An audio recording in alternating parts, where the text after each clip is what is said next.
Back to another episode. I think you can all hear me this time around. I'm not going to do the third straight podcast opening up muted, despite not having podcasted in a month or so now. TJ, it's been a hot minute since we've been live, and there hasn't been a ton going on, but some pretty significant LAN results, fall championships, what have you, that we'll get to in a second. But how have you been? What you been up to?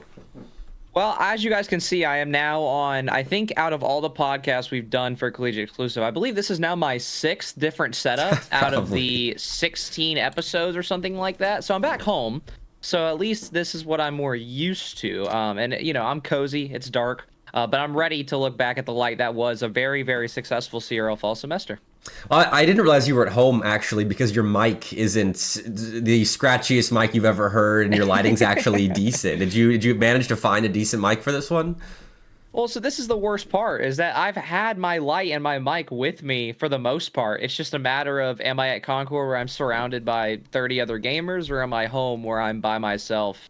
And where I'm kind of in like a corner where it's a little bit easier for my lights to work. So who knows? I'm here. That's what matters. Hey, yes, you are. And we got some news to go through, some superlatives to give out. And I think the big opening news topic to get started with is the reigning champs of St. Clair are losing ARJU and Shuffleverse, one of their star players and their coach, as these two are transferring. And this is a move that you and I have known about for a while now, but it was officially announced on December 5th by way of a large tweet here posted by the official St. Clair Esports account. And I'll give everyone a second to read it. But it's basically kind of a press release of ARJU and Shuffleverse withdrawing from St. Clair, and they'll be transferring to a different school here. Do you have initial reactions? I guess it's kind of, not really initial because we've known about this, TJ, but what are your reactions seeing this? Well, I mean, for those of you who are Twitter fiends like the rest of us, you saw not only probably my video on the matter. I was driving on the way to a grad party, and I saw this tweet, and I was like, you know what? I got a 30-minute drive. I'm going to record. So there's a 4 to 5 minute video on my Twitter account talking about it, but I'll kind of give you the spark notes, I guess. So 2 things to start. One is, yes, a press release is needed, but the community has gone extremely back and forth on the way that St. Clair tried to make this sound. Like, why would you do it? Why would you not do it? I'm personally on the side of that a press release was needed. Mm-hmm. I don't feel like this was really a knock on St. Clair or a knock on Shuffle and ARJU. I thought this was more of a general kind of like, hey, like, this is what's happening. But also we want to bring awareness to a very big issue in Collegiate Esports, which is that there is no standards on the way that players are recruited. There is no standards on going to a school for a whole school year. And regardless of if they signed their scholarships to a full year, which Sean did say publicly that they did, as the director of St. Clair, for those of you who don't know. Sean did say that ARJU and Shuffle's scholarships do state that they're supposed to be there for the entire school year. But then the downside of this whole system is that whenever you do that, well, guess what? If you go to a new school, what are you going to do? Is St. Clair going to send you hate mail? Like, what? Like, what are they going to do? So it's a miserable situation. Not only does it suck that you're losing what I believe is your best player in ARJU and a really, really fun guy and a guy that I love in Shuffle. It just sucks that you lose them after such a good year and then you lose them halfway through the year. It's a very, very overall confusing episode, to say the least. Yeah, If there are violations of the agreements, I read in replies that within NACE, at the very least, yes, which St. Clair is a part of NACE, and if everything has stuck the way we think it's going to stick for the spring, the school that ARJU and Shuffle are transferring to potentially is also in NACE, then ARJU will be ineligible to play if the proper steps of administration are gone through, and it's reported, it goes to the NACE committee or board or whatever the title is, and then they can bar him from playing at least next semester for violating these agreements and NACE bylaws. I know that's something that Sean is looking into, if his Twitter is to be believed. But on the flip side, I mean, that's about all that can happen. Like, NACE is really the only organization that has rules like this. And so leaving in the middle of the year, if your scholarship agreement doesn't have it written down, I've got no issue with that, because in Collegiate Esports, the year outside of a couple tournaments, it is segmented into semesters. Like CECC is a full year, but transferring from fall to spring happens all the time, and even outside of esports, it happens all the time. And so I've got no issue with that part, but violating agreements potentially, I don't know the scholarship agreements of these players, and so that. I think this whole thing is just a wider indication of the necessity of a central governing body in collegiate esports. And NACE has tried to be that, but they don't have that sort of power of punishment outside of their own league. And I mean, we've seen the numbers. Most people, I guess you could say most people play in NACE, whatever the numbers are. But a lot of people play in NACE, but not all of them. So it's an interesting story. It's going to speak a lot to the power dynamics of college esports as well. Like you mentioned that Sean does have the ability to go to the NACE board, and by their laws, ARJU can be banned from playing this next semester. And again, I'm going to make sure I don't slip up and say the school's name that he's going to. But the school that he is going to will need him. Absolutely will need him. And there's a reason why he's being signed. So it is concerning for that school. I can't say much more, or else it's just going to reveal who it is. But regardless, it's going to really, really be an interesting social media storm between all those programs. Yeah. If Sean does go the distance of getting ARJU banned for a semester, which again, he's allowed to do. And if there's a signed agreement, which there is, then he's got a right to do it. But because there's no main governing body and no real standards, it's going to be taken poorly by much of social media. And I'm very intrigued to see when that announcement comes out, probably halfway through January. Well, that's going to be a developing story, because that's the nice part about the fall to spring kind of window, is that it's a lot shorter than summer. So we're not going to have these spread out conversations and 4 different episodes where we're talking about roster moves. It's going to happen within the next month. I mean, the first CRL Open was what, January 3rd last year? And good Lord, I hope we don't have that again. But that's how quickly it turns around on us. Yeah, I would imagine that we're going to see most leagues start the 3rd week of January, and we'll see CRL probably start at the earliest the 2nd week of January. I still feel like that's probably too early, but they also started too late in the fall, in my opinion. So who knows? Can't have it both ways, or I guess we can't have it both ways. Too late, yeah. Too early. We get nothing. That's just right. But we'll still need that announcement, hopefully coming out at some point soon, so we can start planning our streams and such, and our Twitter coverage, which we've got an official Collegiate exclusive Twitter now. This is something that I actually started making when I was flying to Syracuse back in September, and I never actually acted on it. Like actually developed the Twitter account until a couple of weeks ago when I was bored over Thanksgiving break. And so this is the Twitter right here. It's COL for collegiate, and then exclusive, and then pod for podcast. So the Collegiate Exclusive Podcast has an official Twitter, and it's been received pretty quick. We got like 50 something followers when I tweeted about how we have a Twitter account now. So I'm excited to be shifting a lot of my personal coverage to this account. TJ, I'm sure you'll contribute as well. But honestly, I did this for me because I need a feed that is solely collegiate esports that I can jump into, and it's just collegiate esports stuff. And I don't have to flood my own personal account with college esports stuff, because I do other things in esports and live events. So I think this has been coming for a little while now. Yeah, and also 2 things. One, we deeply appreciate everybody who has gone and followed. Yes. If you have not followed yet, then you absolutely should. But also, Bepic is managing the account almost in his entirety. So big shout out to Bepic for doing this in the first place. And so far, so good. I mean, look at the post, look at the banner. You get to see all of our faces everywhere. And you get to see Bepic's face twice in the span of one banner. So yeah, it is...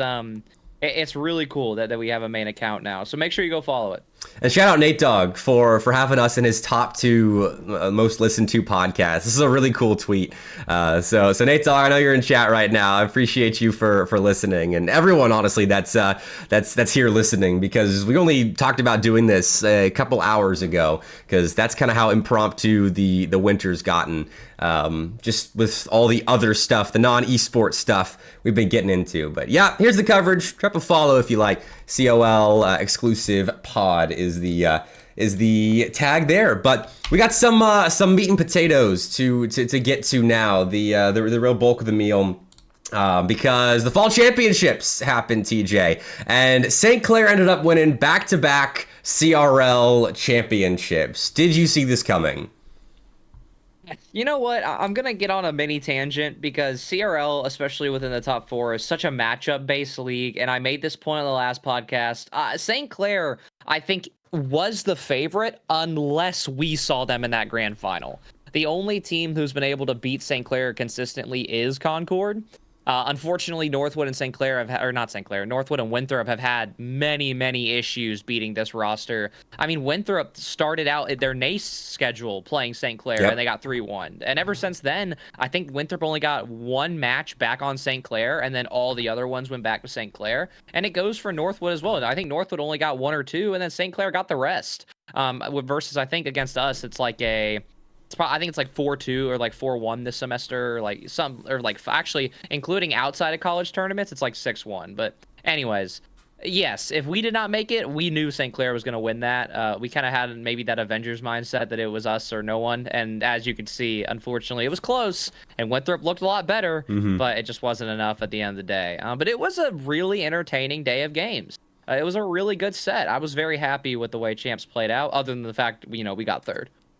I thought that this opening series, the Northwood and Winthrop Game 7 overtime, was the best tone setter of the evening. Like that's the sort of matchup that you want to kick off your championships with. On the main Rocket League channel, you got Garrett G and his boys leading the charge against the reigning menaces of CRL. And it's a different landscape since when Northwood was dominant, but this was such a good matchup to encapsulate the new versus the old narratives in Collegiate Rocket League, and I was really pleasantly surprised with the quality of matchups. Like, I mean, even a 4-0 of St. Clair over Concord, like there's still, even with the one-sidedness, a great set of stories to come out of this with the matchups throughout the semester and how you guys had beaten them on LAN at BBB, and then it shifts just a couple of weeks later. St. Clair gets hot at the right time,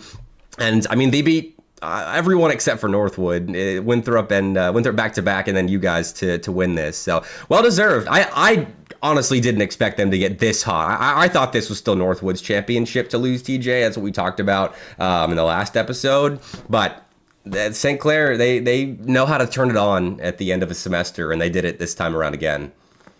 Well, and you have to make sure you pay attention to how each individual player is moving. Like, I mean, when you look at St. Clair, like, ARJU has always been the most dependable player on that roster, without a doubt at all. And then with Zai and Jazzy, like, they are great players, don't get me wrong. But normally they don't play at the level that ARJU can bring. But Zai has looked great. I've gotten to work closely with him in RLCS. I love the kid to death. I love that guy, and he has been hot as can be. Going into the last few months. And then Jazzy played a role player spot, but also had some peak moments of his own. Like, they are absolutely the best group of 3 out of all of CRL. And the only other players who have had that successful of a year are Crispy and CMOS, who also are on the RLCS team with Zai, myself, and then Ethan. So, yeah, I mean, they, on paper, I think were the favorites, absolutely going into it. And I think that they're very happy as well. That they didn't have to bother with Northwood, because that's probably, I think, the most consistent team in all of CRL. And then Winthrop finally showed flashes, but I'm pretty sure that final series had, I think, 3 or 4 overtimes. Like, at that point, it was just a coin flip, and that rarely happens to St. Clair. So even if it goes bracket reset, I'm sure St. Clair was fine with how everything played out. But yeah, no, I mean, everything not only went their way, but they deserved it. Absolutely. I'm very happy for Shuffle and the boys.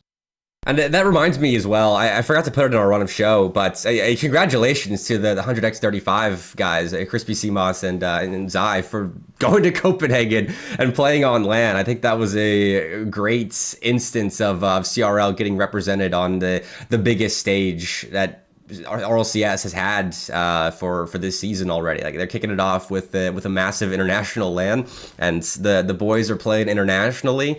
So I mean that goes back to finding form at the right time. I think you touched on how the boys were grinding for RLCS and how that contributed to Concord and St. Clair, despite down first splits of CRL League play, came back to the top of CRL. And so you always have to keep that in mind, the RLCS connection with CRL here.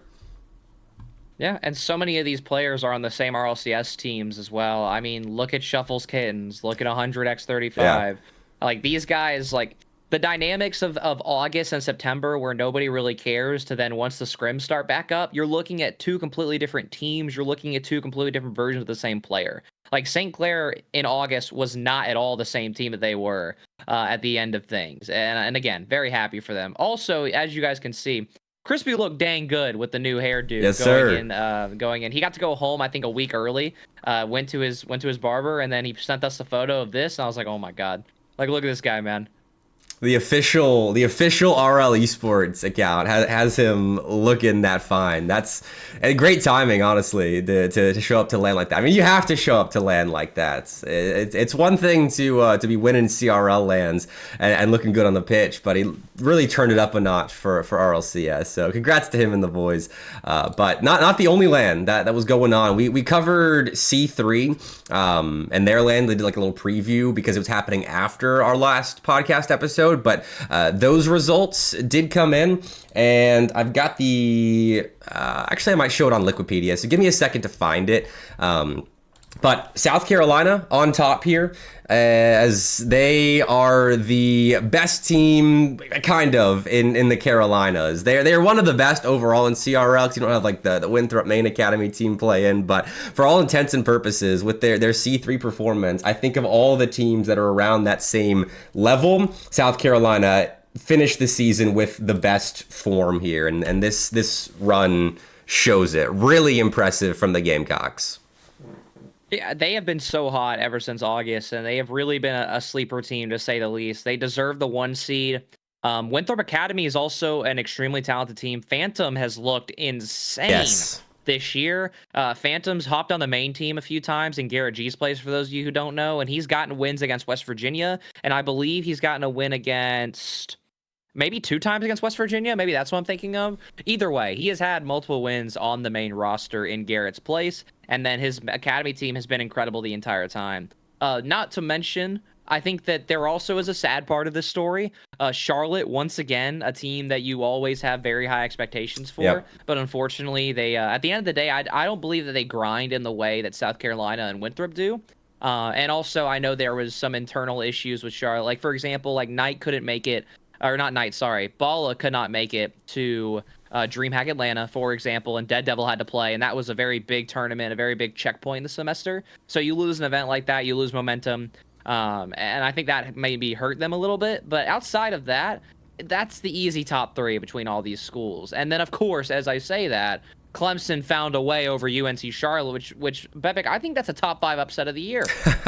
And that's, I think this 3rd place match right here sums up these two teams extremely well. And the results, or the exact results, are cut off, so I'm going to try and crop that real fast so you can all see what did happen. But I think that sums up Clemson and their ability to peak against good teams. And they still have pretty low lows, don't get me wrong. There's a reason they haven't broken into the top 48 like Winthrop Academy, Charlotte, and then South Carolina have. But they can beat good teams. Masau has such a high peak, and Enzo is kind of right there with him. And so Clemson has these results just tucked up their sleeves sometimes. And then Charlotte, on the other hand, they've got kind of the same thing. They've got a decently high kind of base level, but man, their floor is so low at times. And it feels like they go the opposite way of Clemson. They have some seriously questionable results, questionable losses sometimes, but they should be beating Clemson. They should be, honestly,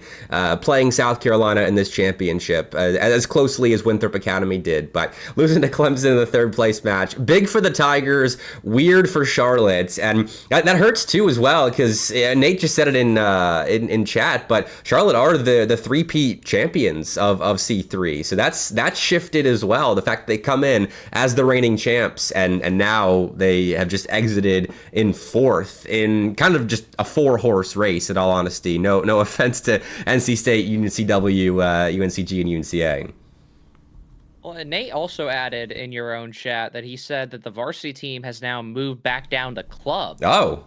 Which I'm not sure what that entails, but that right there is a really big point. I'm not sure, Nate, maybe you can help us out. I'm not sure if that is a player-decided issue or if that is potentially a program-decided issue. But regardless, I will make this point. This is the worst I've seen Charlotte, and they are so talented, and they're such good guys, and I want to root for them all the time. But again, I don't want to sound offensive to Clemson either, but someone's going to get their feelings hurt no matter how I say this. This matchup should be there's levels to this. Charlotte on paper, there's not a single player on Charlotte's roster who unironically doesn't smurf half of Clemson's roster's peak. And that is so absurd to me because, again, I love Masao. He is talented. He could sub in on Charlotte and make it happen. He is the leader of that team, and I'm very happy for him. But in terms of the entire roster, this goes to speak as to how crazy they play as a team against opponents of this level. But then it also speaks to how poorly Charlotte play as a team. Again, this is just, I'm appalled. Not to mention Clemson also breaking the 3-1 comeback. Or is that what I'm reading correct? I mean, it's what it seems like. I can't tell. Because I'm only seeing... Wait, I guess Utopia Dusk just doesn't exist. I think that was a 2-2 start. Yeah, that's what I'm... Oh, wait, game advantage. Wait, no. No, because this is just blank. A third place match. I think this is a Clemson win. Either way, 2-2, 3-1. Like, Charlotte should have 4-1, 4-2 this. And then you want to make an argument for grand finals? Yeah, okay, we can make an argument about that. But this is just scary for this team. I'm not sure how many of them are seniors. I'm not sure what their plans are for next semester and the semester after. But something's got to change. I just can't believe a team with Bala made this matchup go to 7 and then lost it. I can't believe it. Yeah, that whole thing about going from varsity back to club is a story that just started developing. So I'm going to have to look into that. I didn't know that was happening, honestly. So maybe that has something to do with it. But on the bright side of this, South Carolina did such a good job. And I think we've hyped them up sufficiently on our various broadcasts and podcasts over the course of the last month or so, TJ. But they finished the season on such a high note with their CRL performances, with their SEL performances, NECC performances, and C3. Like, these guys went from losing a 4-year player in Cats, like backbone of the team, filling him with a B team player, which Turnip was largely unproven before this semester. They started slow. They took some time to develop, but man, I am so proud of these guys and the form that they have shown. Like, AUG and SJT, from what we saw last year out of them, I don't think we expected them to take a dip of form. Maybe motivation might not have been there with losing Cats and having Turnip fill in, but man, Turnip looked the part of a top 32 CRL player alongside SJT and AUG, who we expected that from. And I think they were sufficiently ranked. It took me a second, honestly, to rank them after their CRL run, because I didn't think they had the wins, but they backed up their CRL placements with results in NECC and CCS, C3 pretty sufficiently. So I'm very proud of these guys, and I'm excited to see what happens to them in the spring. Yeah. And also, big shout out to the C3 group. They have consistently been working in the background, and not many people pay attention to their league. We try our best to bring eyes to them because I love what they're doing. We love what they're doing. Nate also does a really good job of posting on Twitter all the time about it. Like, they're doing such a good job. And as a regional and as state-based leagues go, they are one of one. And there is not really any other group. I think... let's see, what am I thinking of? That WCTC, Wisconsin. Yeah. Like, they do a good job of the state-based league, but they don't get this type of event. They don't get an 8-team LAN really moving like this. So yeah, no, big shout out to everybody involved. Somber and Bearlight are also Carolina-grown talent, sleepers in that list as well.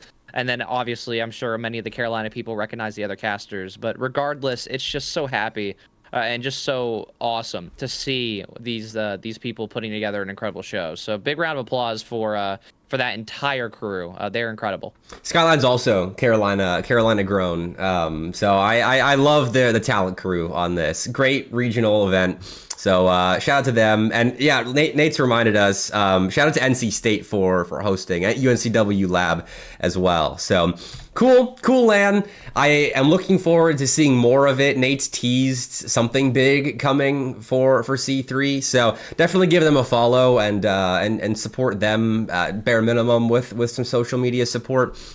But there are other LANs going on, and let's talk before we get to PCL, even though that was first, like the little bar on the bottom here. BK Stack hit me with this about an hour ago, and I'd forgotten to put in a run of show as well. I'm slacking this week, but the ESC, which is the MAC conference, we had some action over the weekend. They had a LAN at the University of Miami, Ohio. And this is the conference that we've been covering as part of NACE, with Ball State and Akron kind of running the show, but there's still some good teams in there, like CMU, Northern Illinois, etc. And so this was the final bracket, and this is a significant result to end the season because Ball State with Oath, and Phoebes won the LAN in Game 7 over Akron, who we know to be LAN demons. So shout out to Ball State for ending the season, not just with a LAN win, but with Phoebes stepping in and helping take the LAN. I also will say, because I have seen BK and his guys working, like, of all the programs in the world who, like, during breaks or right before and after breaks, like, I know that Ball State are grinding, and I know how much they're scrimmaging, because I see these guys on the game. So to BK and the Ball State crew, this was, I think, the most deserving crowning achievement for them to win not only a MAC-style event with all these other D1 schools. Like, I hope, for BK's sake, I hope the politics at Ball State are easier now that you've got to win over Akron and all the other D1 schools in your little, like, kind of MAC, kind of not, because it's called ESC. But again, these guys grind harder than anyone else. And even though you maybe could have argued who was the favorite between those two, I personally will say that there's no shocker that the Ball State were able to find their way out of this one. The only result I'm seeing on here that does shock me is the 3-0 in that winner's final. But outside of that, I do believe that here in ESC, sorry, too many E's and C's and S's and all that. I do believe that, again, this is one of those leagues where there's levels to it. Like, Northern Illinois is clearly the third best team, and then everybody else can kind of fight, however they want to. So, maybe expected grand final, but definitely not the result. And it goes all the way to 7. So for ESC, there we go. For it being such a new league as well, this is awesome for them. I'm really happy that they got to not only run a LAN, but then also find a way to get a best of 7 all the way to 7 for your kind of like debut few semesters. So really, really cool for them, and big congrats to Ball State. And I saw Big Wade asking in chat as well. It was the full Akron starting lineup, like that. It was 5-up Bullseye and Patty playing on LAN. So Phoebes is him. We knew God Oath were them, but Phoebes is him. So I mean, Ball State, the B team. I can never remember if it's red or black. Honestly, there's a reason why they've been so good up there with Akron Gold this year. And it does send them to CECC as well. So 2 thumbs up for Ball State and Phoebes especially for jumping that opportunity and heading to CECC bare minimum with the ESC bid. But we do have another LAN, the only Alphabet Soup LAN, really the major Alphabet Soup conferences for this fall, PCL. So shout out to Playversus for that. No shout out to them for balanced groups on their LAN. Everyone have a look at this. Strap in. And enjoy just how lopsided these groups are. Try not to tip over in your chair because it's so lopsided. So this is Group A. We've got Northwood, George Mason, USF, and Rowan. A pretty good distribution of teams here in Group A, and I think it's a pretty obvious. It's pretty obvious how this group would shake out. With Northwood probably being on top, George Mason second, USF third, Rowan fourth. And then take a look at Group B. Cumberland, Syracuse, Akron, and Columbia. 4 top 25, bare minimum, CRL teams playing in this group. So two of those teams are going to be eliminated, I do believe, in groups. So, what are you thinking, TJ? Well, first off, moment of silence. Second off, what the heck? All right, now let's get into it. So, with this, I want to provide some important pieces of context before we get into this. There are two teams who had to get invited to this bracket because they did not make the LAN originally. We're looking at Rowan and we're looking at Syracuse. Those are the two schools who did not make it. So they absolutely, under no circumstances, they have to be the 7 and they have to be the 8. And Syracuse being above Rowan, okay, that's cool. Makes sense. All right, now we can get into the meat of kind of the rest of things. So going back to Group A, Northwood, 1 seed, makes perfect sense. Now, George Mason, should they be the 4? Yes, but does it matter because the 4 and the 5 play each other? No, not really. But then your next question is, okay, TJ, all right, so now how is USF above George Mason? Well, I'm really glad you asked because I have no idea. Me and Bepic have spent hours looking at this bracket, and we are very confused as to if it's a points-based system or if it's a record-based system. Like, we have no idea what happened because even in the play versus groups that were released, they were also miserably seeded. So if you're trying to maybe pin the blame on something, this right here, I think, is why. I think it's because the groups were misseeded, which means that, for example, USF had an easier group. They were a top 2 seed in their group, if my memory serves. So they get the benefit of this. And then you can scroll back down, Bepic. And then when you look with the other teams, they also had hard groups. Like Syracuse is a 7 seed, and they missed the LAN entirely because they had to play, I believe, both Northwood and Akron. Or I think it was Columbia. No, it was either George. I think it was George Mason. Let me pull up that bracket. But either way, hold on. The seeding was done based on the original seeding of playoffs, which we talked about in the last podcast episode, was scuffed because of the imbalanced groups. And so what we talked about at the start of the semester with the PCL groups being insanely stacked, you had that one with Northwood, Columbia, and Syracuse in it. These are the reverberations from that. The fact that you had Columbia, Syracuse, and Northwood in the same groups is partially what's causing this right now. Well, thank you for interrupting me because I want to make sure that we say the right thing. But that's the point I was getting to, was that because of the way that the groups were done before playoffs, this is now what we are stuck with. And then also, we've been let in on some slight insider information. Like, this has been posted in the analyst chat within Colleague for all of us to see. These groups have been redone for, I believe, this right here, and correct me if I'm wrong, Bepic, but this is the 4th iteration of these groups, I believe. Yeah, they've done a lot of changing with teams dropping out. They had 2 teams drop out, and so they were trying to figure out what the proper process to fill and reseed would be. Yeah, and so this is also kind of a really big checkpoint for this PCL group because they are a brand new league, and they have claimed to be a premier national league. So these decisions have to be made as right as possible. But then also, whenever things like this happen, you know, it really sucks because it gets really confusing. So I will also say that the only legal ways that they could have changed the groups around was that if they wanted to, they could have put Rowan at the 7 and then put Syracuse in at the 8. But then Tihan brought this up. The argument is, why should Syracuse get rewarded for not making the LAN and then getting an easier group, right? Yeah. And that's totally fair on his side of things. So yes, these groups and their shock value is extremely high. But I also, for the first time in any of these podcast episodes, I actually feel for Play Versus a little bit because I'm not sure what you do to fix this. I've got one. No matter how I've got one you suggestion. Yeah, go for it. Have a seating committee work out your group so that they're even at the start of the semester. Oh, well, yeah, I was talking about after you ruined your groups, now what do you do? Oh, yeah. Well, they put themselves in this spot with that. Yeah, they dug the hole, and unfortunately, there is nothing as of now or as of last month. There's nothing that they can do to fix it. But yes, no, I'm right there with you. If they would have gone back and done the original groups right, which I'm not sure if you pulled those up or not, But if you did the original groups right, then we wouldn't be here. Yeah. Plain as day.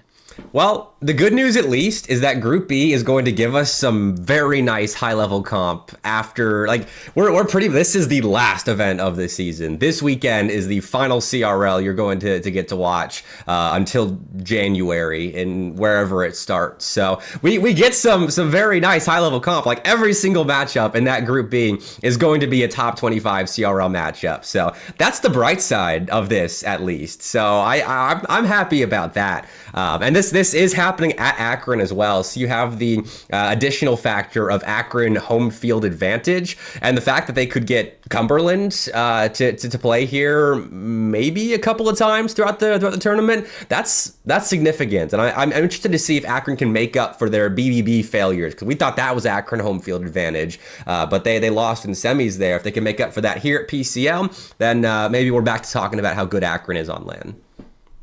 Northwood has also not won a LAN championship outside of Play Versus and outside of that group. They have not won a LAN championship in years outside of this company and the way they've ran things, because they took over the Play Fly group. And that's what they won last year at CECC. So Northwood wins this, or needs this more than ever. I would say it's one of Northwood's most needed wins to keep the legacy alive, not to mention they finished 4th in CRL. So I'm excited to see how they show up. But if they don't show up, then at that point, Akron gets a home turf win. For the sake of D1 being D1, I'm rooting for Akron that weekend. Yeah, I'm pulling for the underdogs as always. Syracuse, Columbia as well. Columbia needs a win to end the fall. So the conversations going into spring aren't Columbia and how they underachieved all season, but Columbia and how they underachieved but showed what they could do late in the semester. So I think that it'll probably be the Northwood, Cumberland, Akron top 3 that most people are expecting, but we could have some good surprises from the underdogs. Even USF. I mean, do you remember that play? Was it Play Fly championships where USF came out and I think was it Akron Gold that they looked competitive against, and just it looked pretty decent on LAN. That was a while ago, but I will say that was with SAP. They don't have SAP anymore. That's true, and SAP is a LAN demon. We found that out. All right. Well, so yeah, he's with Florida, but we'll see. That's happening this weekend on the PCL channel. So make sure you support that. If you're itching for some CRL, tune into the PCL Championship LAN hosted at Akron. But we do have other leagues to talk about, not LAN championships, but online championships. And I know let's start with Division 2 NECC, because this is kind of pertinent to what we were talking about, how Charlotte underachieves sometimes, because they won Division 2 of NECC. So let me pull that up and we can give Charlotte some flowers after putting them down a little bit during the C3 segment, because they ended up beating Cleveland State in the finals after Florida FF'd in lowers. I don't know why, but still, Charlotte beat Florida in winners finals, so they got that win over the Gators regardless, and then beat Cleveland State in the finals to win Division 2 East of NECC. And I will say congrats to Charlotte, but also Nate mentioned in chat, he said lucky, he said stupid bracket. I won't lie, I'm kind of with him. I really do hate that Florida had to forfeit for whatever circumstances. I mean, again, unfortunately, when you're a club team, who knows? Like, maybe somebody had a job interview that night. Like, Akron had that happen with Jan. Granted, they're a varsity roster, but you know what I mean. Things happen in college. And so, unfortunately, there goes Florida. I believe that if Florida, of all teams to bracket reset NECC, Florida could do it. But also, yeah, Charlotte did get a win. And honestly, I'm sure that the Charlotte camp is probably making an argument that this win to them might be worth more than how poorly C3 went for them, because it's a national league. And so, you know what? For Charlotte's side of things, they have arguments to where it wasn't a failure of a semester for them. Even though, yes, it was a really bad C3 performance, they had a really good... I mean, look at the teams in this bracket. Yeah, exactly. Being better than USC, St. Clair Gold, and Florida, that's a huge win for them. So just the duality of Charlotte. And I mean, Cleveland State had a good start to the season. It kind of disappeared after touching the top 32 at the start of the fall, but they're still a good team. And look at the teams that they beat in this bracket. They start off losing to South Carolina in 7, fair enough, but then they beat St. Clair Gold. They beat Winthrop Academy, who we were just hyping up, and then they beat. They took a game off of Charlotte. Sorry, I was getting excited there going into the grand finals, but they still beat good teams here. For Charlotte to beat Cleveland State, I think it's still quality. And then beating Florida in winners finals is a good win. Beating South Carolina in semis is a good win. So I'm not saying anything about this being a stupid bracket. This is a legit run. D2 of NECC is stacked, and I still think it's a good win. I still think their C3 performance was bad. I think you can have both. This is a great performance from Charlotte, bad performance at C3, but that's the kind of team that they are right now. Their ups and downs are stark. Yeah, fair. And maybe stupid's a little aggressive. It just sucks that the conclusion of it was due to the Florida forfeit. But no, Cleveland also deserved to be in the spot to compete, and I'm glad they got the chance to. So yeah, very good point. Very stacked bracket, very awesome. I think probably the most competitive Division II's ever been. I'll throw that out there. Yeah. I think it might be the most competitive Division II bracket ever in NECC. So on that note, not a failure, not stupid at all. But would have loved to see Florida Charlotte rematch. So congrats to Charlotte there. In Division 2, we kind of hit the nail on the head with our predictions on this. This is probably the best prediction we've made all semester, with the fact that this was Carthage and Davenport Reds tournament to lose, and they didn't. They were the two teams in the championship of the West Central playoffs of NECC Division 2, and shout out to Southeastern Oklahoma, who I think we shouted out as well as being one of the top teams in this bracket. It took Carthage to 7, but Davenport Red got the win, and this was their marquee league of the semester. In NACE, they were playing with a sub, but this was the Davenport Red as advertised. These are the guys that we expected to see throughout the semester, and they had some ups and downs in CRL. I think they might have missed a tournament or two, and so we didn't get to see much of them outside of NECC. So this is what I expected from Davenport. This is a top 40, I think, around top 40 CRL team. Absolutely. And I want to make sure everybody's aware, this is not Davenport Black. This is the secondary team. This is Davenport Red. So that's why this is such a big deal for this roster, is because with the way that CRL changed the format with only one qualifier instead of many opens, teams in the top 48, like trained teams in the top 48, like a Davenport, they don't get to show the case that their talents at all with the new format. So for them to really make NECC their own and to dominate the West, it's a really big deal, and I'm really happy for that team. And for Carthage, I mean, they've gone through some changes. They brought in Timmy as a coach. Like, this is a good first semester for them as a team, and I'm very excited to see how they continue to develop. Not to mention, whenever NECC Nationals roll around, if they decide to do a Division II online bracket for all of the regions, that'd be awesome. But big win for all of them. And then obviously here, as Bepic is pulled up, you can see Timmy, second one from the right over there between the guys. Carthage got their win when they wanted it.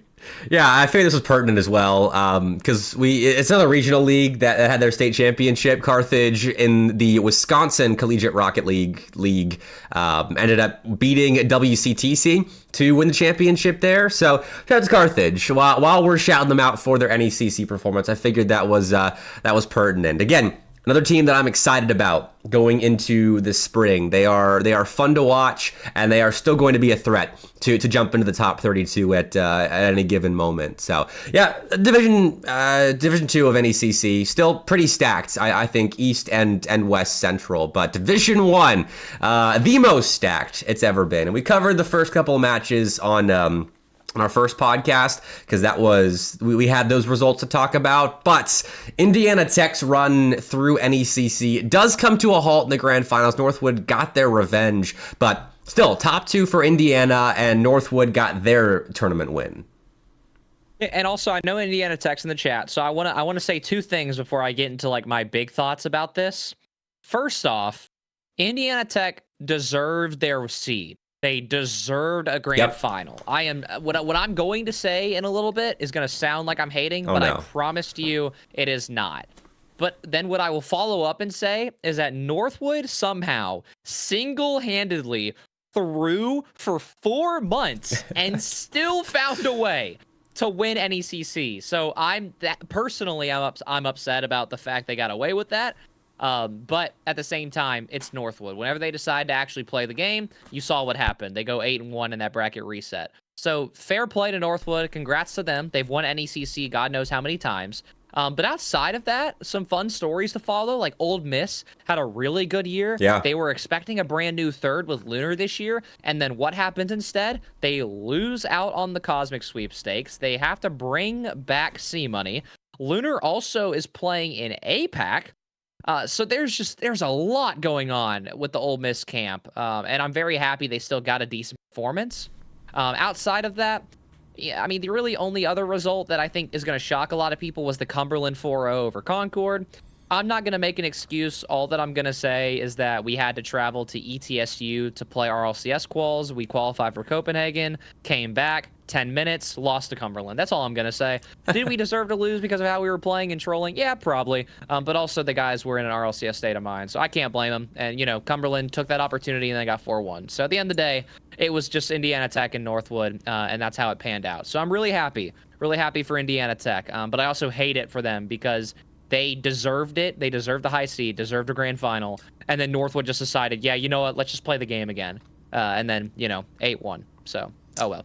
So, interesting point. Could we give an NECC championship now to Leslie?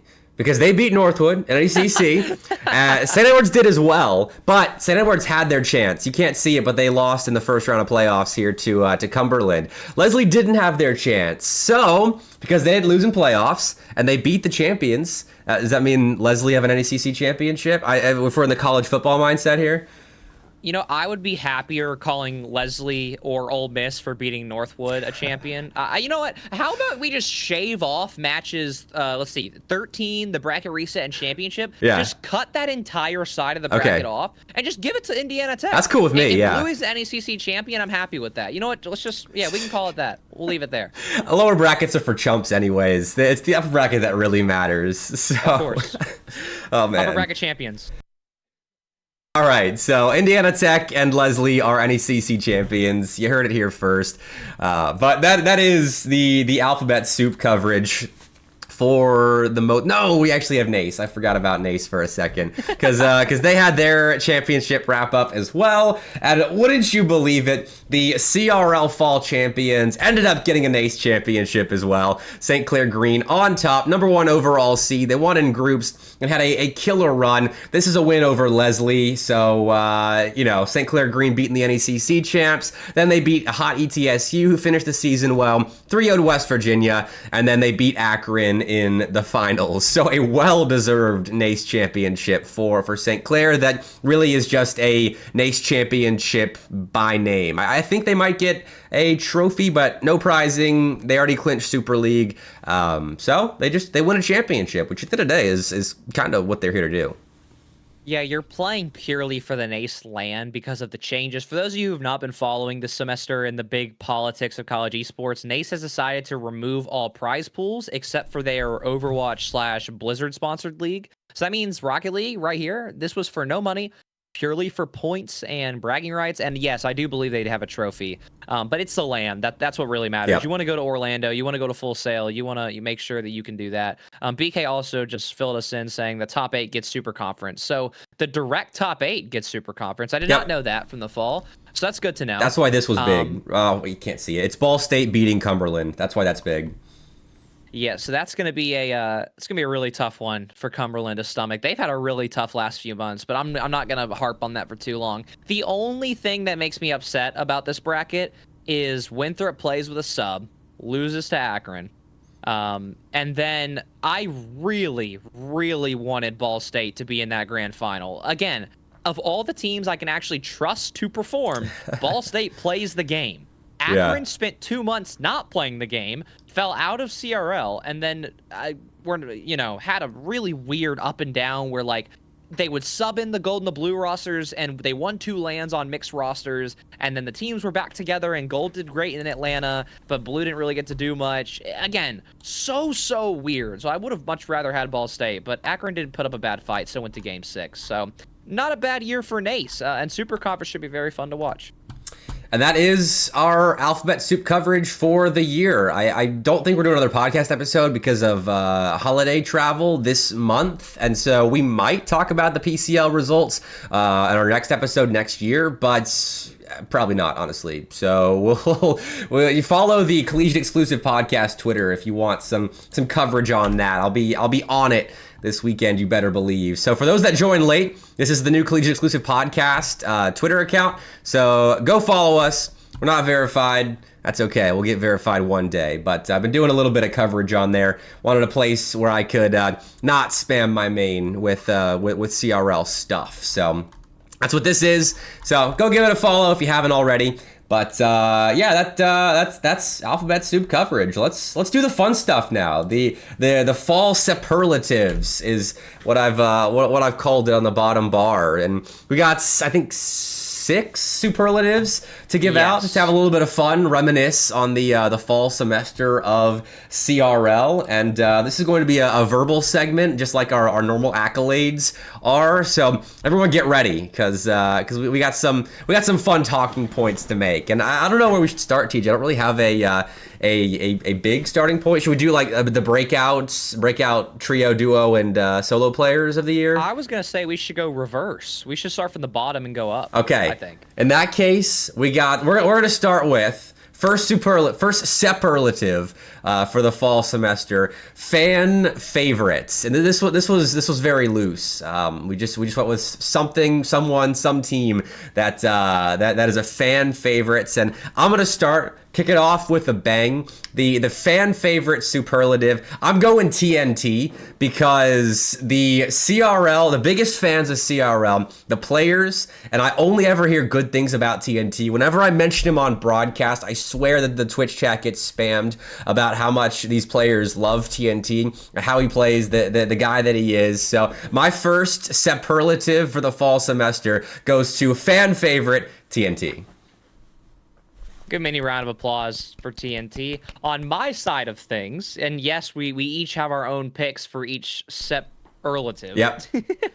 I chose all of Syracuse as fan Makes favorites. sense. Whenever there was an underdog, whenever there was a team to root for, it was Syracuse. They were always in a position where they were normally outside of the top 4 of a tournament, or they were outside the top 3. And anytime they made it into a losers or a winners final, it was a huge deal. Or even they would upset some random team all the way through the bottom of the bracket or in semis of the winners, and they'd have a really good showing. Unfortunately, we didn't get to see them do an insane amount, like a BBB, for example. But this team, within their millions of leagues. I mean, they play in PCL, they play in the Power Esports Conference, Yep. And then I guess all that's left would be they don't play in NACE, right?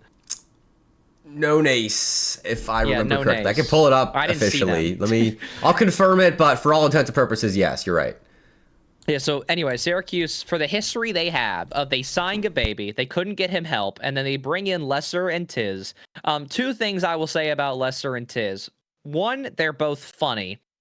2, Tiz is a freak on Twitter, but who isn't at this point? Almost all of Collegiate Esports is freaks on Twitter, so fair play to that. Lesser is actually one of the coolest people I have met at a LAN in general. At BBB, whenever there was only 3 teams or 4 teams left on that later part of Sunday, there was one guy outside of all the other teams who was staying back and watched that event. Lesser hung out with us the entire day. I will vouch for that kid any day of the week. Huge shout out to that guy. So yeah, fan favorite goes Syracuse. Yeah, I can't blame you for that one. The Passion University Twitter trend was one of the best. We had a lot of good like meme trendy stuff in the CRL semesters. Like Passion University, one of the best. Those guys are so much fun, top to bottom. Fan favorite for sure. And then yeah, Tech Yeah is another good one. That's an honorable mention, honestly, for fan favorites. The Tech Yeah trends, because I don't think we talk about that on here. But next superlative, most improved. And TJ, if we want to like go back and forth, so you want to start on this one, and then I'll start on the next one. We'll go back and forth with that. Sure. Yeah, so we both kind of did different like sides. Like mine was more big top 8 base, and yours was more general top 16 base. As we do. Mine is Oklahoma Christian. They had a really good first semester way back to last year. And then they had a miserable second semester talking about last spring. The summer, really nothing else happened. And then they come back in the fall. They were not only a threat, but they made CRL, I would argue, comfortably, and looked like even at their worst, they are a top 8 team in the nation.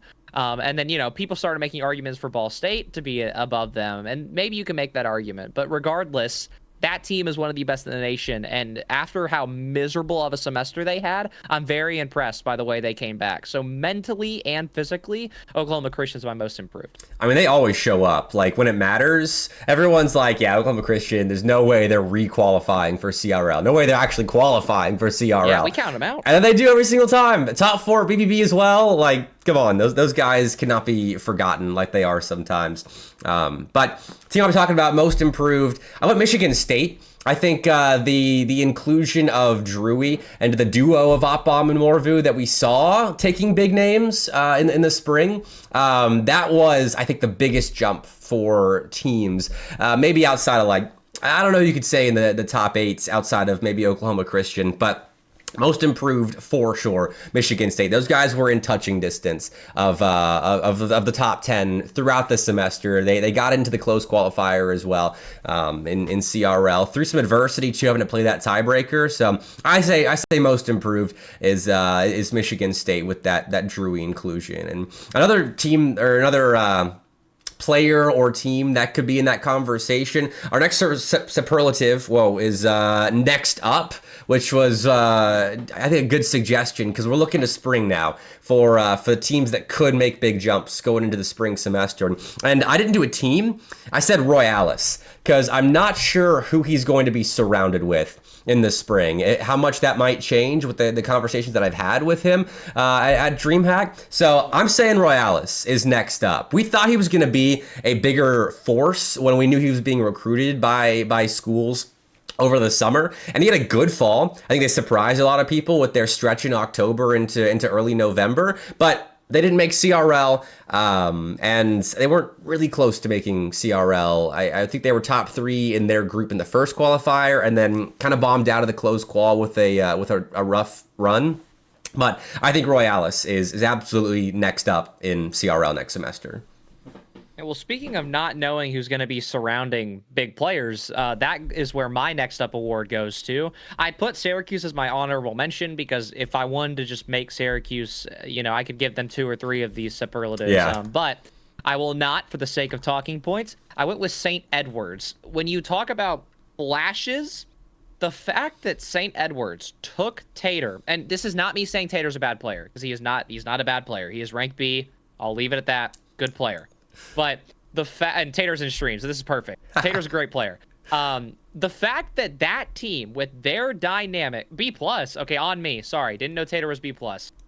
On me. Regardless of that point, the fact that this team with a major winner, with a rank A player, or a rank A and X, well, this has been both, and then a B+ player, the fact that they still had big wins and big drives across an entire tournament, not just one big win in a league.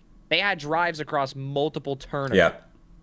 They look so good, and I love Tater, but Tater obviously now is going to be replaced by a new player who we assume will be rank X level. I can only imagine how Nolly will look with a full warm-up semester and a full supporting cast. Very excited to see what they get to do. And that's not hate. That is absolutely not hate. It's just they're next up because they're going to get a full rank X roster. Tater always knows when he's being talked about, I swear. Jumping in Twitch chat at the perfect time. But he's also said something that I wasn't going to mention because I didn't want to spread rumors. But he's just said in Twitch chat, so I'm going to say it on the podcast. He does not think they're going to get a third for the spring, and I've heard something similar. So I think they're a good next up team if their recruiting pans out. But I have heard that some of the players they were after did not work out, and so I'm not sure what's going to happen with St. Edwards. That's a story that we will probably be talking about come January because things will be more concrete next month. So next up, potentially, we got for all intents and purposes for the fall, yeah, but for the spring, it might be sketchy for St. Ed's. So there's a Collegiate exclusive for you. Well, as long as they get at least a rank A third, I'm gonna keep that superlative there. Yeah. But you know what? Maybe if Tater comes back, maybe I'll shut up. Maybe they'll win CRL. If Tater's a CRL champion, he can have my life savings. That'd be hilarious. I would love to see that. I'll support that any day of the week. But we can keep moving. We'll go to best LAN moment. Yes, I'm being selfish. I will choose an event from one of my own LANs. DreamHack Atlanta was filled with all sorts of messy games and all sorts of surprises, but I give this to a 3-team mix. 2 of them great, 1 not great. Florida and Akron Gold found a way when Fisher was the top seed in their group. Florida and Akron Gold were the 1 and the 2 seed in that group, and Fisher missed out on Saturday and Sunday completely at DreamHack Atlanta. And that right there was one of the craziest things I've ever seen at a LAN. Florida looked like a whole different team, and Akron Gold beat Fisher when it mattered most. Yeah. So that was my best LAN moment. That was one of the craziest days in CRL I've ever seen. Honestly, that sort of, I was gonna say the Florida run at DreamHack was gonna be my LAN moment, because that run, and I've already romanticized the run a lot, and I will probably continue to do so over the course of the next semester, just talking about the DreamHack LAN. That was one of the most magical LAN runs in CRL history, and we're gonna reference it in a couple years. No one's gonna know what we're talking about, because that's just the way it goes sometimes with CRL and the eyes that are on it. But man, the streets will never forget that Florida run at DreamHack, and that is definitely, I'm not duping, I'm going to do another one, but that is my best LAN moment of the semester for sure. Second best though, so we have 2 superlatives to give out. It's still the St. Edward's thread. Nolly dropping 1,000 points on Cumberland on the Scenic City Invitational main stage to knock them out in the lower bracket. That's top for me, or second top for me. Let's up at the top, whatever. Nolly absolutely peaked on Cumberland in that series. It was unbelievable. I didn't know what I was watching in the crowd at the time. That was so impressive. I think it was top 6 or top 8 that Cumberland fell out of the Scenic City Invitational LAN at, and that was the first big LAN of the semester. So insane day overall, and that was when I knew that Nolly was a force to be reckoned with, even with the time taken off from RLCS. It was that moment I was like, oh my god, this guy actually is legit still. Yeah, and also, like, Bluey's bringing up multiple moments from BBB and Scenic City, so I'll make this point as well. We had a lot of great LANs this semester. I think in terms of not only amounts of Rocket League LANs in college, but also the skill level of these LANs. Yeah. It was one of the most impressive that I think we've seen at all since our involvement. I mean, easily since I've been a student over the last 3 years. It's easily been one of the craziest semesters for LANs. So can only imagine what the spring has in store, and whenever we revisit superlatives for the spring, who knows what's going to happen. But I love all those moments, and there's 1,000 other classics you can name, but that's what we're going with. So on that note, I guess, Bepic, if you want to keep it moving to a best online moment, feel free with whatever you want to start with. I'm cropping it right now, because mine is, this was actually in my Twitch recap as my most viewed Twitch clip of the of the year, because my superlative for best online moment is the Nightya celebration after Cumberland they beat Northwood 3-1 in the first split of CRL, and the celebration that he hits had me rolling when I was doing my watch party of this day at CRL. So I'm gonna put it up on screen. I don't think it's gonna have any audio or anything, but keep an eye on Nightya up here, because this is such a good celebration. After they finish it off, he flexes and then does that. Oh man.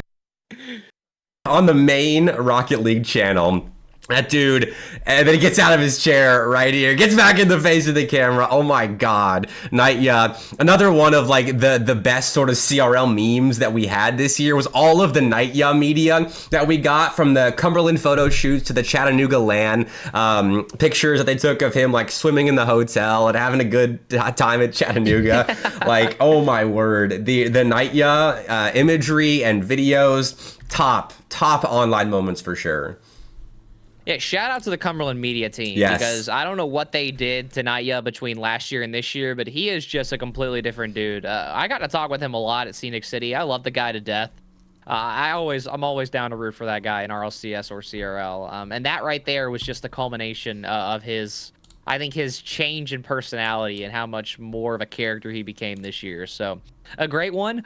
Mine, I unfortunately don't have a memory of the clips or the flexing or like the head tilts. I can name 1,000 different CRL head tilts for best online moments for sure. But what I will say is, to start the year off, Baylor signs this brand new roster. You get JT out of left field, who, yes, is only an SSL, doesn't play six-mans.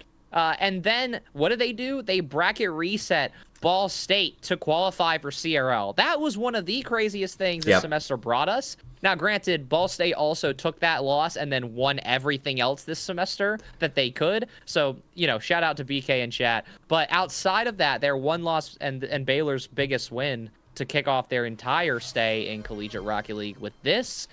It was insane. I also threw in two mini mentions. I put Indiana Tech making grand finals NECC. That was one of my best online moments. Their run in its entirety. And then I also put Akron 3-2ing Winthrop and then 3-2ing Ball State to make a NACE grand final. So those were my honorable mentions because they didn't result directly in qualifications or wins. Yeah. But still, really, really great moments for those two schools. And then Baylor, of course, my main pick, making CRL in Split 1. Yeah, Baylor deserved flowers. There's so many teams with great stories this semester that we won't be able to fit into our superlatives. But Baylor beating Ball State, that was the big first shock of the season, because that was a long day too of qualifiers, and we were both in Chattanooga watching it unfold. It was just a crazy day of CRL. So I think that's absolutely deserving of a superlative here. And then, let's see, we've got, okay, this is actually our last segment of our last superlative give out. So one more time on the Night Yes celebration, because I just love it so much.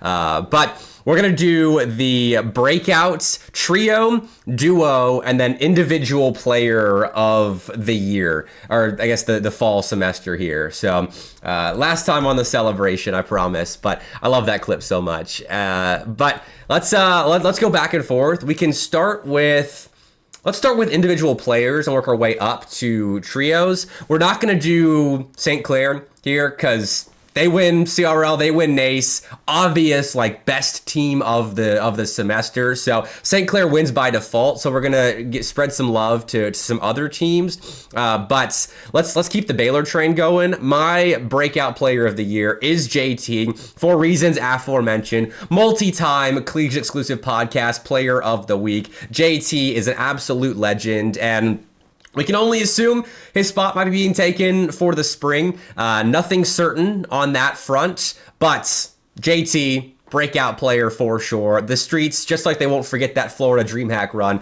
they won't forget JT. Absolutely. And whenever the announcement comes out of Baylor's new third, you guys are going to be in for a treat, because JT did his job and put them in a spot to go out, and they're going to be contenders for sure. I went a little higher up the skill tree with a player who makes his debut in North America. You had him as your next up. I think he was good enough to say he was breakout this year. Royales is my breakout player. And yes, there's a lot of question marks at Fisher, to say the least. But I am very excited to see wherever Royales ends up, or if he's going to stay at Fisher. I don't know what Royales' plans are in the long run in terms of what he wants to do or at all. So I'm excited to see regardless. But this semester, he was one of the most talented and easily was leading Fisher in every league that they were in. So that's my breakout player. And then I guess we'll move straight into duo, Bepic, if we're cool with that. Real quick, Tater said it in chat. I missed this tweet from JT, but yeah, this is his only semester. He put out a tweet saying that is it from him. So definitely done. Unfortunately, I'm gonna miss JT. We're gonna have to get him as a guest on the podcast next semester for sure. But yeah, sorry, no more JT. But yes, I think breakout player Royales. both breakout and next up for what he did with Fisher, just to lift them through some CRL runs. And then DreamHack didn't go his way, but he showed what he can do as an individual. Wasn't his fault. Yeah, and depending on the lineup they have next semester, I think he's still next up. But you take your duo next. I got a cough. All right, so my duo is a more basic answer. I really apologize for those of you looking for a bag pull, but this is a little bit of a biased answer. But in terms of college duos who are pushing the manifold for what's next for college esports, these guys are doing more than what they're asked for. It's Crispy and CMOS for me. They have been a duo for their entire careers almost, outside of maybe like a year in Europe before they came over. These guys have beat K-Corp together. They have made RLCS lands together. They didn't drop a single RLCS 2v2 open. This is easily my breakout. And yes, you could then argue it's best, or that's best, not breakout, but whatever. Let me have my superlative. I'm going Crispy CMOS. Hey, fair enough. They deserve some love, which, like, I talk about on the podcast, how we'll highlight the teams down the totem pole a little bit more than the top teams. But at the end of the day, we should be having top players and teams winning some of these awards and getting shouted out like they deserve. And for my breakout duo, I'd originally written Lesser and Tiz, but they got the fan favorites vote with Syracuse. So I'm gonna change it up and do two of them because it's my podcast and do whatever I want. But okay. I think my secondary breakout duo is Reshiram and Bluey. Indiana Tech deserves a superlative of some sort, and I'm not including. Wait, I said Reshiram. I meant Velocity and Bluey, because Reshiram, we knew with his mechs coming out of his RLCS performances, we knew what Reshi was going to be like. But Bluey, for coming through the CRL system, playing on that Chippy and Miller team, grinding that way, and then being surrounded by two European players that have done well at the RLCS level, I think he deserves to be in that breakout duo. And then Velocity, I'm in love with his gameplay. He's a midfield menace. He does the little things correctly in the game, and so I'm putting him in that breakout player, because he's not flashy like Reshi, so he doesn't break out like Reshi does. So I think Velocity and Bluey, I got a shout out at the end of semester podcast, and Bluey's a consistent viewer as well, so he gets extra points for that. But legitimately, I think the Tech Yeah boys deserve some breakout love. All right, well, moving on to our final superlative, breakout trio. So these are team awards, obviously. There's no RLCS mix of players in here. And mine is, again, not a basic pick, but I think the most obvious pick. Or, maybe we can argue about it. But either way, I went with Akron Gold. It started with CCS, and then outside of that, they really showed they were a force to be reckoned with. And then not only were they great in a team dynamic, these guys got subbed in and out for LAN rosters all sorts of willy-nilly different ways. They showed up to... you'll have to help me out, Bepic. They showed up to Scenic City. Then what was the one after that they won? I forget. They won it wasn't like the battle for Ohio, but it was something like that. Something like that, yeah.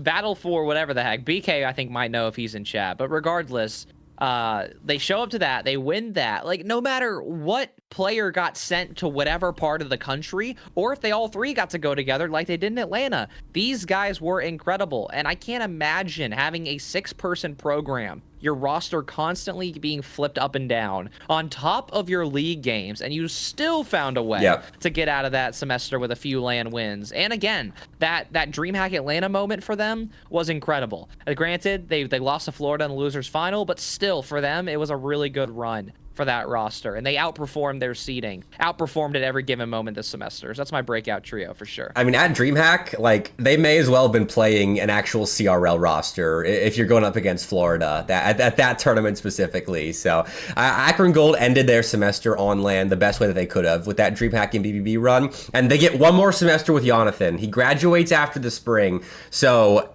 they better keep it going, honestly. I want this team to get even better for the spring. So I'm crossing my fingers for them. But my breakout trio, a little more boring, but I mean, they were the big team coming out of the summer. Like, if you look at all of the roster moves, all of the former pros, current pros, CRL standouts that joined new teams, new schools, what have you for the fall. Winthrop was the poster child for it. Bringing in Garrett G, pairing him with a CRL national champion and just good player overall in T. Corral. Percy joining the fray as well with his RLCS experience and on-ball ability. Winthrop was my breakout trio of the year, coming in second place in CRL fall, and I see no reason why they should dip down unless like Baylor maybe jumps them, Ball State gets even better potentially, like whoever ARJU and Shuffle join, like they could jump Winthrop, but right now that's my breakout team of the year, and they deserve something in this wrap up here.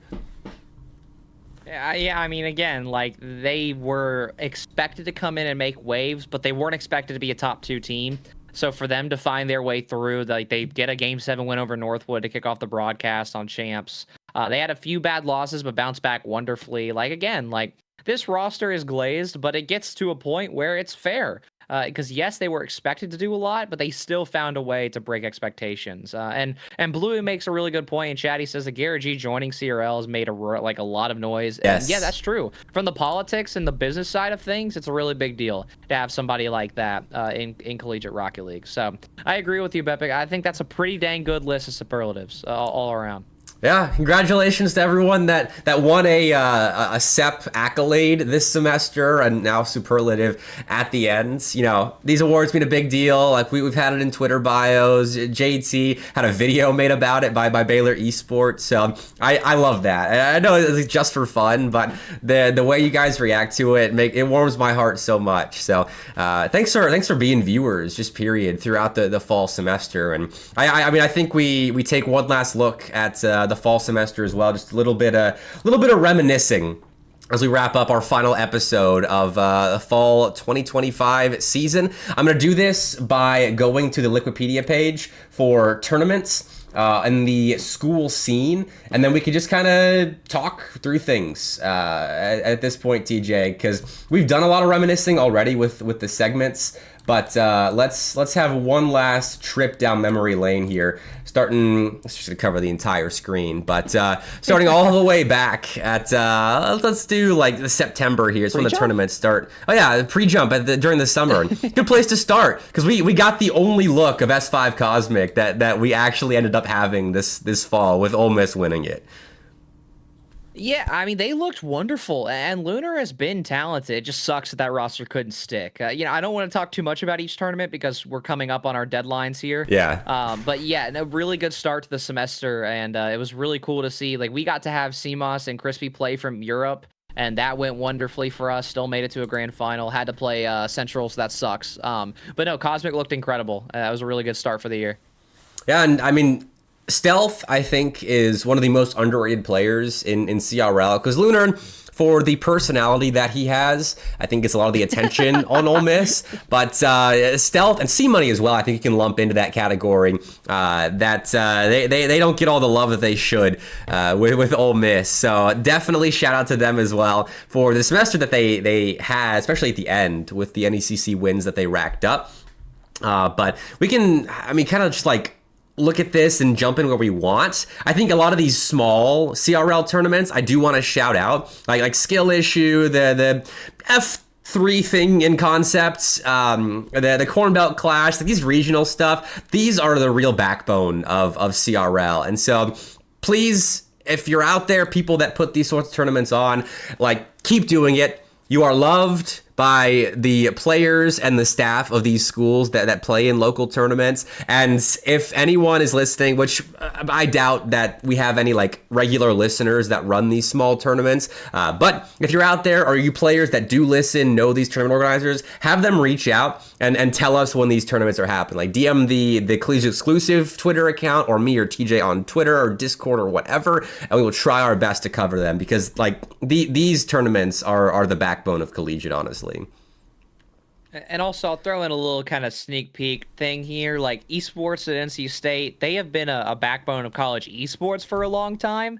Obviously, you guys saw a mention on Twitter where Reddles was wearing an NC State hoodie while he was coaching the 4v4 North America team.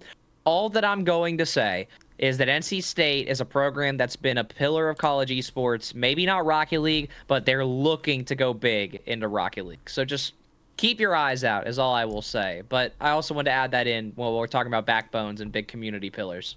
Definitely, we could probably do an entire podcast episode just shouting out different aspects of CRL that don't get enough coverage, which we try to do, but man, there's so many players in the scene that deserve extra love. But I think the LANs this semester were a really cool continuous thread throughout the fall. Like starting off with Scenic City was a great way to begin the semester with that LAN environment at UTC and then Chattanooga Comic Con. Such a cool venue. I loved that LAN. It was a great way to begin the season because it showcased ETSU, Bruton Parker, and Indiana Tech, who we didn't know were going to be big LAN players throughout the semester, but they were. Like Concord and Cumberland, yeah, we figured they were going to be good. St. Edwards as well, Kennesaw State as well, we got to watch at this event. I think this was the best way we could have kicked off the season. Yeah, absolutely. And there was still some surprises here and there. Like obviously, like I don't think ETSU was seeded as a second best overall team, but when they brought in the two Frenchmen to meet Landon, yeah, it was awesome. Also, Landon has graduated within the last week, so I will throw that in. Yeah, rest in peace to the workforce. But also love Landon, and I'm glad that he got to have some great moments with those guys. Outside of that, like you already mentioned, Corn Belt Clash was awesome. Stay Plugged In always does really cool events for the high school scene, so shout out to them. The 2v2 opens were so much fun to watch. And then, of course, DreamHack. Again, I'm going to stand on it because it's my event.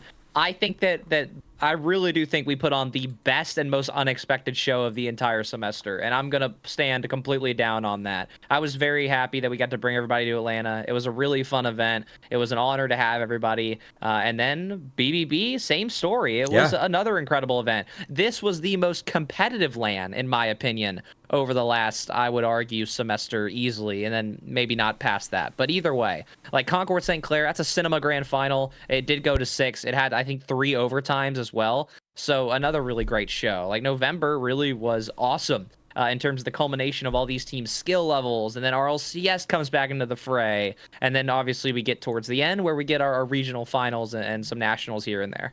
And I think we've got $5 grand in prizing for 2 student-run LANs within a week of each other that were, I think, pretty big successes. I think that's really cool. And we've talked about these LANs at length, so you know the stories and such, but that's the last thing I'll say about BBB and the DreamHack Collegiate Invitational. But the 2v2s, cool idea and concepts. I enjoyed some of the content that came from it, but I don't know if I would necessarily want to see it happen again if this sort of money could be pushed elsewhere. That's Agreed. Maybe my hot take for the fall. Cool content, but I think we can do better with what is that, like 14 grand almost in pricing? Just about. Yeah. So it was a fun stream. The first one ran way too late though, because we had to cut it off like about, I think, the lower semis is where I stopped streaming, and it still went on for like 2 more hours. So shout out Somber, I think, for being the one guy that stuck it out.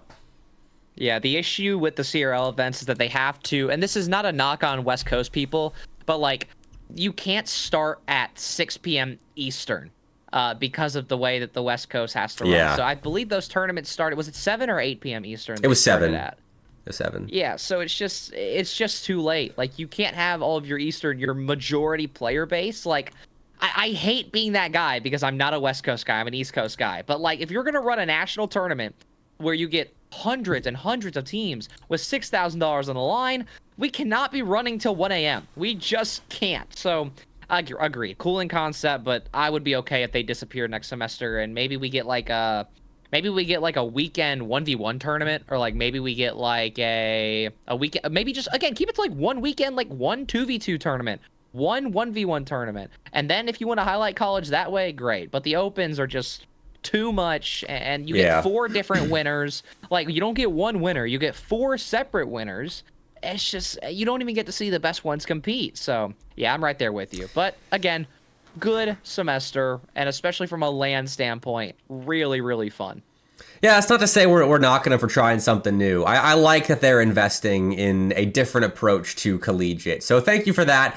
I just don't know if it landed quite properly. But that's all we'll say on that. We'll see what they do with it in the spring. What else do we have? Some of the regional shout outs. I always got to shout out the SEL and the NEL. I think this semester was a success on that front, and we're locking in our LAN locations as well in the next week or so. So keep an eye on the Southeastern Esports League and Northeastern Esports League. We're doing big-ish things in the regional space. So always got to shout out the regional league, C3 included there. Hopefully we see more popping up as the semesters go by. But super fun semester. I really had a lot of fun covering everything, and there was so much to cover, which is a great thing, that I was so tired. After BBB, I was like, man, I need this like month and a half of minimal coverage, which is a great problem to have because CRL was not always like this. Well, not to mention, like, I'm gonna kind of toot our own horns for a second here. There's been a lot of change in both of our lives over the last year as well. Like I ended up in West Virginia. Bepic has decided to try and pursue full-time casting. Yeah. Not to mention, we bring this whole podcast into the fray ever since last semester. Like, 2025 has been a year. Like, it's been a very interesting year. But we deeply appreciate everybody who wants to hear what we have to say. Like, obviously, we're not averaging the 50 to 60 that Champ League may get, but we're doing our best to provide a show that highlights all of Collegiate Rocket League, whether it's regional, national, or a tournament that you and your buddies win over the weekend. Like, we do our best to highlight every single player that we can. And so, again, we deeply appreciate everybody still supporting, because outside of Rocket League and casting, it's been a year for us both, to say the least. But, we're always honored to bring this information to your screens, and we're even more honored that you guys talk about it. And with that said, I mean, we'll be back in the spring, keeping it going. I'm going to try to actually get guests on the podcast for the spring. I definitely slacked off with how busy everything got when it came to more creative segments for this podcast and then having more guests on. So looking to improve it going into the spring. So that's the goal, honestly. But for now, all of you, like TJ said, thank you for supporting so much on Spotify, on Twitter, on YouTube, on Twitch, wherever you watch or listen to the podcast. We really appreciate you and love getting to see all of you at LANs as well. And the spring's gonna be great for that. Lots of LANs upcoming, which is very exciting. It's the best part about the spring semester. But that's a wrap on the fall. TJ, you got any like final words before we sign off for basically a month?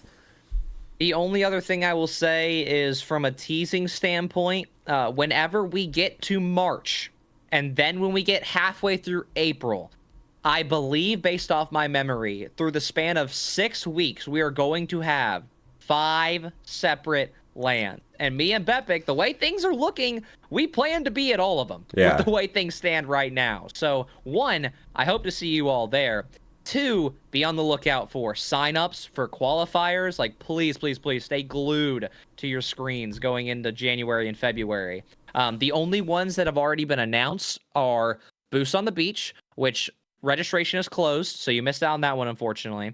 And then the Concord Passion Series is a $5,000 event. That will also be in March, and registration is still up on that. Now, the other LANs, I can't leak, but those announcements are coming out very soon. So stay glued to our socials. We're going to get that information to you ASAP. And be ready for March. We hope to see you guys every other week. And the LAN's happening at Big Wade's house that he's just advertised. So can't forget about that too. But final plug, follow us on Twitter right here, COL Exclusive Pod on Twitter. Please support there. I'll be doing non-podcast coverage, just tweeting about tournaments. And then, of course, on Spotify, make sure you follow us there too. Give us 5 stars. We're on YouTube as well. That's linked on the Twitter if you want to check that out. And yeah, follow me and TJ on Twitter as well. But that does it for fall. What a semester it's been. Make sure you watch PCL this weekend. It's a LAN being hosted at Akron University. And yeah, just keep supporting Collegiate Rocket League. We continue to grow. But for now, that's a wrap on the fall semester from the Collegiate Exclusive Podcast. Happy holidays, everyone. Much love. Be safe out there.